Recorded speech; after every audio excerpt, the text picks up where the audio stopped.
facing the challenges together. The deal her husband helped broker has stuck. They had a warm welcome for an old friend at Stormont. The politicians are still smiling here, even if the peace is far from perfect.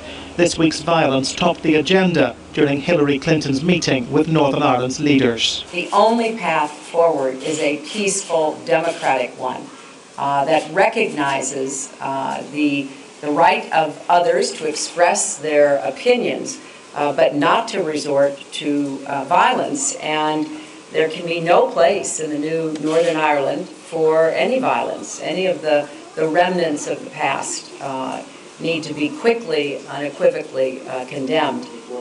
The First and Deputy First Ministers were putting a brave face on the setbacks. One Unionist, one Republican. They have no intention of turning back now. Our journey is irreversible.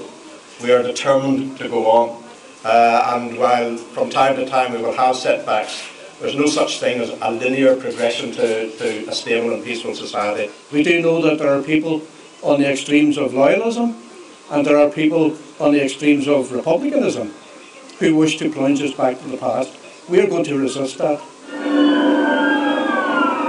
From Loyalist riots over the lowering of the Union flag on Belfast City Hall to rocket attacks by dissident Republicans, you'd be forgiven for thinking very little has changed here.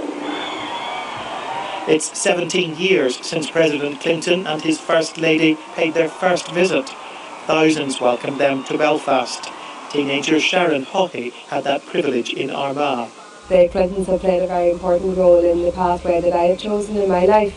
They give me a platform as a very ordinary 14-year-old schoolgirl, but they give me an extraordinary opportunity, and I decided to use that opportunity to help shape that future that I wanted, and that's really why I'm here today.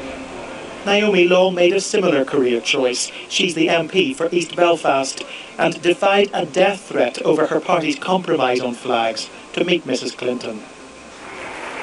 It has been described as a lap of honour by the outgoing Secretary of State, but the question most people here are asking is, will she return one day as President? Hillary Clinton. On her first visit, she stood behind a bulletproof screen. This time, she sat in front of a grand staircase, the Titanic Belfast visitor attraction, a glimpse of the new Northern